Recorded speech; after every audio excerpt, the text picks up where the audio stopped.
Welcome to NFL Uncorked. I'm Lakeisha Westland, and today we have fantasy football expert Liz Loza. Hello. Thanks for joining us. Thank you. Thank you for having. I feel like I've arrived. I'm like on the girls' show. It's taken a while. Drinking some wine. So, ladies, this episode is for if you've thought about playing fantasy football, maybe you were a little intimidated and not really sure how the rules are, or just maybe if you need help with your draft. This girl right here is going to tell you everything you need to know about fantasy football. But first, Liz, let's kind of talk about how you got into fantasy football. Sure. Well, it's kind of an interesting detoured route. I think most people in life who have kind of a journeyed existence to themselves are more interesting. Yeah. To say so myself. So I think it started, so my mom was a single mom. Okay. We've talked about that, offline a little bit. And when that's a special bond and a special relationship. And so because of that, my grandfather was kind of my primary caregiver, right? Like the person who would drive me to ballet lessons and ice skating lessons and teach me all of the stuff that he knew about, which was like boy stuff. Yeah. If we're, talking in gender normative terms. He taught me about sports, and I grew up in Chicago, so I learned about the Bears. That's right. So I learned about the Bears and the Cubs and the Bulls, and football was always a really special sport, maybe because the season is so condensed, but that was the one that I really dug in on the most. Fast forward to college, and he unfortunately passed away during the first semester of my freshman year. I wasn't able to make it home in time to say goodbye, and as a way to grieve, I turned on the TV, and I'll never forget it. The Bears were playing the Vikings. Bears lost. But then I started to watch all of the games, not just the Bears games, as a way to grieve, and it just became my process. And it was December, so it's kind of like a hard time of year to be grieving something because of the holidays. And then every year I just started doing that. I just started watching all of the football games. Fast forward to a couple of years, and I'm dating this idiot guy, and that's how I started liking football. And he's in something called a fantasy football league, and I was like, what sort of boy nonsense is this shit? Oops, I don't know if I'm allowed to swear, but I just did. I'll figure out how to flirt. Okay. So I don't know what this is about, but he says to me one day sheepishly, do you mind if we watch, I have this thing called the Red Zone channel. I was broke as a joke. I had no money, came out here to be an actress, was struggling, auditioning, pounding the pavement.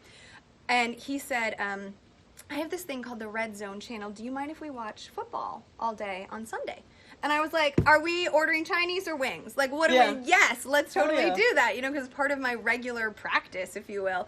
And so he started noticing that I knew what I was talking about and that I knew the league, not just my regional team. And so he started to ask me for some advice, and I started to give it, and I started to boss his ass around.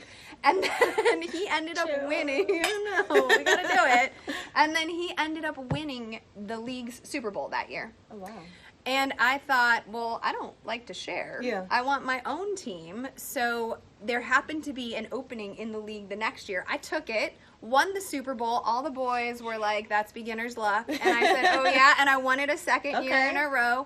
And then one day I was watching Fantasy Football Live on Yahoo Sports, a show that I am now a cast member on for the fifth season, entering the fifth season, which is wild. Thank you. So watching this show, Fantasy Football Live, setting my own lineup, and I was like, why are there a bunch of white dudes talking about football?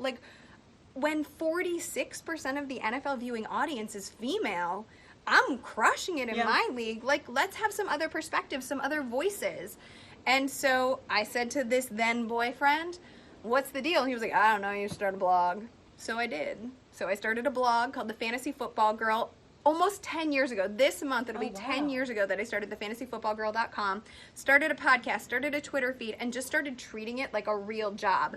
I had been pursuing a career in entertainment, like I said, as an actress, and so I took all of the knowledge about networking, production, auditioning, content, and put it towards making thefantasyfootballgirl.com a real place to consume content, doing vlogs. Remember before everything was just video? Doing vlogs, writing, did all the things, said yes to everybody's anything, was on so many real bad podcasts that sounded like they were on the bottom of the ocean, but said yes to everything.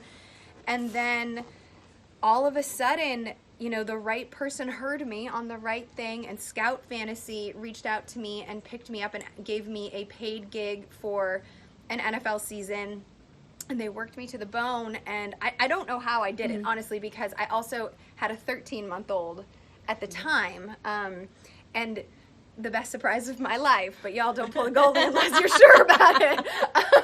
So I, was just, I couldn't believe I was making it happen. And then Yahoo noticed because I was on a bigger platform, and they, if I'm speaking frankly, poached me away from Scout. And now I am entering my 5th season with Yahoo Fantasy on a cast member on the show that I used to watch and like daydream about maybe being on someday. And with you being a female, like I love that because I love football, and when I see a girl, I'm just like, oh yeah, like cheers, girl. Yeah, and our perspectives and you know are what you're talking different. about. Like I did. I think this was really telling. So one of my colleagues has a podcast called the Rookie Orientation Podcast, and he breaks down a different rookie. And he asked me to do one on Greedy Williams, who's the rookie cornerback in Cleveland. And one of the questions was, what is it about Greedy's game that stood out the most to you from his college tape? And I thought his mirroring, which is like following the receiver, like matching the receiver's movements, was really, really incredible. And it reminded me of the scene from Dirty Dancing, the hungry eyes scene, right? Like where Baby and Penny and Johnny are like practicing for the Sheldrake. And I said, this is exactly, like he did it this perfectly. And all these bros were so tilted because I referenced Dirty Dancing, and I was like, but that is a real POV. You're just not used to hearing about it yet. So I love having more ladies in the space because we have seen things and experienced life through a different lens. And that doesn't mean that it's not valuable. It just means, in fact, it's an additional perspective from which to gain information, and so all the more valuable. Yeah. And I remember when I first started playing fantasy football, the thing that I liked the most was, at first I started off just loving the Rams, just one team, and then you start playing fantasy football, and then it's like you're, watching the Bears, watching this and that, because you're watching so many different players, and I became obsessed with football. Well, it can really enhance your whole NFL viewing experience, right? Because, I will admit that the Rams are my side piece team. Since I am a Bears fan, they are my side piece team. Because you know what, Bears, if you could learn how to load the dishwasher properly, then maybe I wouldn't have to, look elsewhere. But the Rams are young, they're exciting, they disappointed because it's a problem when the side piece doesn't want to stay a side piece. That's probably a conversation not to have with a newlywed. But yes, you can, if you went to a college where, one of the players, all my friends who went to Georgia, Nick Chubb, or my friends who went to Ohio State, Zeke Elliott, there's a ton of products and prospects that come out and don't end up playing in their local market. And you can continue to root for those players, or players like Josh Jacobs, who's a rookie running back in Oakland, has one of the most incredible personal stories. And you can find something that resonates for you with a player that is not on, the Rams or the Bears or whatever team you're used to rooting for, and then also just learn more. Because let's be real, football is just contact chess, right? It is a game of battleship. And so if you enjoy strategizing or keeping your brain fresh, I think then you're enjoying football. It's just been told through such a masculine lens that we haven't been allowed to experience it in a feminine way, or a different way. Now, let's say I just want to start playing fantasy football. I know absolutely nothing about it. What advice would you give? So you go to yahoo.com/fantasyfootball. You sign up for a league. Over 7 million people play on the Yahoo Fantasy platform, so it's pretty good. And like I said, it was the platform I played on before I started working for the company. So you go and you sign up. There are step-by-step instructions that are really easy. You can also download the Yahoo Fantasy app on your smartphone. I suggest the app big time. Yes, or the Yahoo Sports app, because they really do complement each other with updates and things like that on your smartphone. And then do some mock drafts. Just play around. It's free. Mess around. We have rankings. It is part of my job to create articles and videos and rankings that help y'all. You don't need to know that Melvin Gordon is probably not going to play into the regular season. It is my job. Trust me, because my boss will text me if I am not paying attention and say, hey, can you write something real quick about Melvin Gordon, about whatever news is breaking, about whatever injury just occurred. And then we have our rankings, so just follow the rankings. Basically, you just have to know follow the standard setting. On Yahoo, it is half-point PPR, which stands for points per reception. That's just catches, right? Don't mess with it. Don't worry about it. You got a quarterback, 2 running backs, 3 wide receivers, a tight end, a kicker, and a defense. When you talked about your doing the pages with the players, when I draft, it's like a whole, Chris, my husband, laughs at me all the time because I'll have all my pages out. I have my iPad, my laptop, like it's a whole like setup production. Yes. Because you gotta have your information like right there. But you don't even need to go that deep. Like, you go that deep because that is how you are. But if you're a newbie and all of that's intimidating to you, number one, do not let it be intimidating to you, because we as women do so much. Like, we balance checkbooks, we raise kids, we manage fantasy football teams, we go to Pilates, we do all the things. Trust me, if a bunch of bros can understand football, then we can. We got that. It's not that deep. I get anxiety attacks a little bit too, because with the timer, I don't know what it is about that. I don't like the timer. I hate that. And it's just like, I'm hearing the noise. I'm like, okay, wait, my turn's coming up soon. Okay, all right. Man. But the draft is also only like a portion of your season, right? Managing your team on a week-to-week basis, which we again help you do. There's a 90-minute live show I talked about earlier, Fantasy Football Live, that kicks off 90 minutes before kickoff every Sunday throughout the season. So like, you can tweet us questions, you can call into the show. We are always available and talking about the latest injuries and the latest news and helping you make decisions. We aren't always right, you know, but we try. Now, my big problem is I put my heart into it sometimes, and I'll pick a player over like my emotions instead of like strategy. Oh, sure. Gotta stop that. No. I mean, like, some fantasy heads are gonna say like, you can't pick with your heart. Why? It's fun. Like, you're not trying to win like $1 million or something doing this. Like, if you really, really love Allen Robinson, go draft him. Don't draft him in the first round, right? But go draft him. Like, this is supposed to be a fun social. You know, one of my favorite stories was from a grandma, and this was back when I had the blog. And this is a grandma in Florida. No, I'm sorry, it's a grandma in Houston whose grandson went to college in Florida, and he was very into fantasy football. And so she messaged me saying thank you because my articles helped her understand and know what to do. And she joined a fantasy football league with her grandson as a way to keep in touch with him throughout his first semester of college. So that's all we're doing, right? Like, this is a league that you can be in with your friends from college. You and I both left the Midwest and moved out here. You could be in a fantasy league with your girlfriends back home, with your girlfriends here. Nobody talks to each other anymore. We all got busy lives. But you know that at least one time out of 16 weeks, you will go head to head against one of your 10 to 13 friends, because most fantasy teams or most fantasy leagues are either 10 teams up to 14. Most are 12 though, you know. And just get 11 of your favorite people that you miss together, and then y'all can talk at least one Sunday throughout the fall and stay in touch. And and if everybody's on the same level, it's fine. Just don't draft Patrick Mahomes in the 3rd round, because there's so much depth at quarterback. That's the one thing I say. I was getting ready to ask you that. What, you know, clearly you wouldn't draft a kicker first. Like, what would you say would be the order? So do not mess with kickers until the very last pick. And I would say defense the 2nd to last pick. And you know what? People aren't going to like this, but let auto draft pick those. If you think that I put a lot of time and effort into my kicker rankings, you are wrong. I do not. Like, that is anybody's guess. And I would be okay if, like, fantasy teams didn't even include kickers, but that's a debate for another time. Yeah. Defenses, just follow the rankings. I would say quarterback, because the NFL... Drafting a quarterback first? Do not do that. Oh, don't. No, do not do that. Quarterback, because the NFL is such the new era NFL is such a passing-based league, so many QBs are racking up 4,000 plus yards a year. You don't need... FYI, Patrick Mahomes is not going to score 50 touchdowns again this year. It's not going to happen. It's virtually impossible. He was my sleeper last year that I kind of took. Well, girl, don't take my job. I mean, that's... I was not on the Patrick Mahomes train.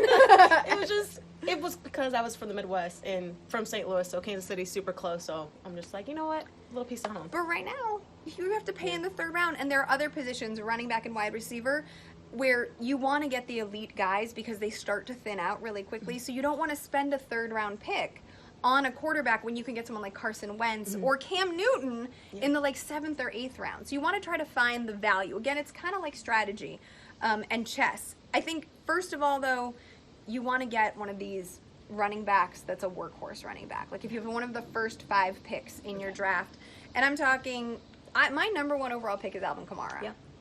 I just, with the Zeke holdout news and that situation getting murky, I think ALVIN KAMARA is the heartbeat of the Saints offense. Now, I sometimes see that SAQUON BARKLEY, people are saying first, like, why would you say ALVIN KAMARA over him? because people like recency bias. Because last year, Saquon Barkley took the league by storm. Although, him too. You know, well, good. I mean, that was good. Like he is a generational talent. No one is debating that. But he also had Odell Beckham Jr. available to stretch the field. What sort of small ball receiver? I mean, you got Golden Tate suspended for the first month. Cody Latimer is your outside guy along with Sterling Shepard, who I think is probably better in the slot. Like, this is a very small ball offense, and I think that Saquon Barkley is going to see so many stacked boxes. That's 8 men in the box rush. Basically, all the defenders possible are going to try to stop the run. And while he is elusive and he can catch passes and there are ways to get around that, like, I don't know. He's coming off of a high touch total last year. There's wear and tear. I just feel like he's not going to find as many holes as we're expecting, whereas Alvin Kamara last year, when Mark Ingram wasn't there, and Mark Ingram isn't there this year, he beasted. You know, I just don't understand how he's not the number one. And then I also like Christian McCaffrey in Carolina, and David Johnson in Arizona. And I would say... We don't hear a lot about him anymore. I think also David Johnson, people feel #burnt about, because last year he didn't produce like top 5 numbers. He was still the number 9 running back, and people are all like tilted over a number. Come on, he was horribly misused. He's a wild talent. This Arizona experiment is an experiment, so I understand people being a little bit hesitant about buying in, although the industry just seems to like not care at all that there's a rookie head coach and a rookie quarterback and a horrible offensive line. They're like expecting this to be RG3, the second coming in his beginning, you know, the beginning of his career, which I think is probably not a good idea. But I also, my guy this year is Nick Chubb. I am planting my flag in Nick Chubb. A lot of people got scared off because Kareem Hunt, his backfield mate, is going to show up around week 10. But here's another thing, like, fantasy is a week-to-week proposition. You want to win right away, because if you're trying to play for week 10, you could have a record that puts you so far into a hole that there is no climbing out of it, right? So Nick Chubb, to me, without Duke Johnson on the team he got, he's now in Houston, is going to catch more passes. He's explosive. I also think if the Cleveland defense turns over the way we are anticipating it will, the offense is naturally going to become more efficient. He's got OBJ there, like we talked about, to stretch the field. So Nick Chubb is my guy. If I have one of the first 5 picks, like, I don't know if I'm picking him, but if I'm outside of the top 5, there's no chance he's dropping to the second round. There used to be a moment where you could get him in the second round. That is gone. But, like, picks 6 through 12, if I can find myself some Nick Chubb, I'll take it. Now, do you go running back, wide receiver? Like, what is... It kind of depends where you're drafting from. If you're drafting from one of the first 5 spots... I actually need to drink, though. Oh, okay. I mean, I love this rosé. It's really good. All day. Yeah, I tend to want in the first 3 rounds to get 2 of those top tier running backs. Okay. So I would rather go, whether it's running back, wide receiver running back, or wide receiver like Devontae Adams, and then 2 running backs, but I want 2 of those elite running backs, or close to elite, projected to maybe be a top 20 running back in the first 3 rounds, because come round 5, it gets real ugly. Like, the only guy that you could maybe get after round 5 is Royce Freeman, who has an opportunity in Denver. But it gets real murky. So I would load up on that position as soon as possible. There's just more depth at wide receiver. That's my personal take. And I don't really like drafting a tight end early. Outside of Travis Kelce, to me, if Travis Kelce, the Chiefs tight end, falls to the 2nd round, then I'm interested. Then, like, okay, maybe I'll pivot a little bit. Otherwise, I am waiting until, like, maybe Jared Cook in round 8, maybe. Otherwise, I like Mark Andrews in Baltimore in the double-digit rounds. I like Darren Waller in Oakland. I think I'd rather throw a dart, and then tight end is kind of one of those positions that, like, I don't know, if you don't hit it, you can kind of play the matchups week to week and do something we like to call streaming and just kind of change it out every week. Now, what if, let's say you have a draft today or tomorrow, whatnot, and there are, big running backs that are in holdout. How do you go about that? Do you take a chance on Melvin Gordon? Do you take a chance on Zeke? Like, what are, like, if they're there, like, do you just... So, Melvin Gordon is one that I'd probably stay away from because we are expecting, reports have indicated that this holdout is going to lead into the regular season. And I do think people are a little bit cautious after Le'Veon Bell, you know, basically threw a grenade in a lot of people's... the entire year last season. Yeah. So I don't mind avoiding Gordon. And also, I don't understand what Gordon's doing. I don't think he has the leverage to do this, but he's doing it. Zeke, I am less concerned about. I just look at the history in Dallas and Jerry Jones' desire to pay his players, and also the fact that, let's be honest, Zeke has a do-it-all skill set. He can run, he can catch, he can block. He'll be working behind an awesome offensive line. He is the heartbeat, the fulcrum upon which this entire Cowboys offense operates. And so it's hard for me to imagine a deal doesn't get done before September. And right now there's just a lot of peacocking going on. So I would say I'm still comfortable drafting Zeke Elliott in the first 5 picks. But if you do it, know you're going to spend a roster spot on Tony Pollard, who's his backup and has looked pretty good. Looked really good in the preseason. So it's not going to be a 1-for-1, right? Like, you're not going to get Zeke production out of Tony Pollard, but it is a fine, you know, piece of insurance. But also, you're going to spend 2 picks to get 1, basically, if you do draft Zeke. Now, how do you go about picking, like, fantasy football name? I think that's, like, the fun part. I always try to have mine kind of, like, female-related. Yeah. Like, TDs in your face and all. Yeah. Oh, girl! Oh, yeah. That was my first name. I like that one. I feel like I had a great one, and then I should have written it down because I cannot remember. It was like one of those ones I was driving, I was like, oh, I got my team name! I had one, speaking of Rose, I was really high on Kenny Galladay, who's the #1 receiver for the Lions, and one of my team names was Rose All-Galladay. Oh. So, like cheers. I like that. I just think whatever's fun. Despacito I liked last year with Des cute. Bryant. Yeah. I did have one, this is a little bit, but Diva Cup, spelled with Cooper Cup's last name. Oh. 2 Girls, 1 Cup. That's also another one I've seen out Sax there. in the City. Oh, nice. Oh, Sax in the City. I like that. I've seen a lot of Leonard Fournette Flicks and Chill. That's a popular that one. Yeah. Tyler, I farted. Yeah. I mean, I don't know about that one. Now, exist. how many leagues are you in? Because I was in one time where I was in like 3 leagues, and I'm like, nope, I can't do that. And I'm literally down to 1 now because I can't keep up because I will forget who I started, who I have sitting. How do you... I have pared it down. Okay. There was a space in my life where I was in upwards of 15. Girl. It's too much. No. Oh my gosh. Too much. Well, it's because I don't like to say no. Like, I get invited and then I feel bad saying no, right? Because everyone tells you, and I did earlier, like, say yes to everybody's everything. But I also think part of the thing we struggle with as women is not giving away all of our energy and setting boundaries. So that's something I've tried to do more of, especially now that I have, like, a family and a career, and, you know, you got to earn my energy. Yeah. So I'm not going to say yes to everybody, you know.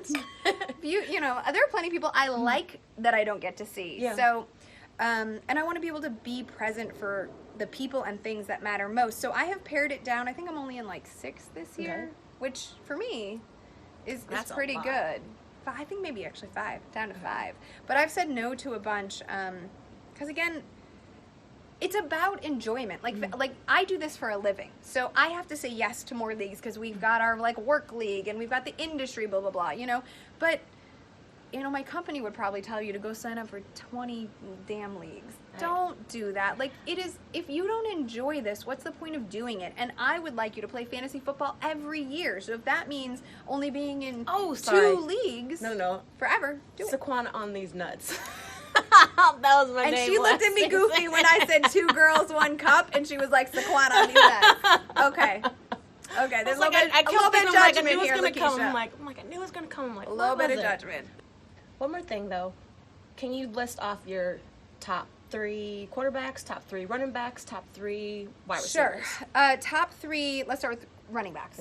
Okay, so top 3 running backs, ALVIN KAMARA, Zeke Elliott, and probably Saquon Barkley, but Nick Chubb is climbing up those rankings. Wide receivers, Devontae Adams is my number 1. He plays for the Green Bay Packers. DeAndre Hopkins is my number 2, and Odell Beckham Jr. is my number 3.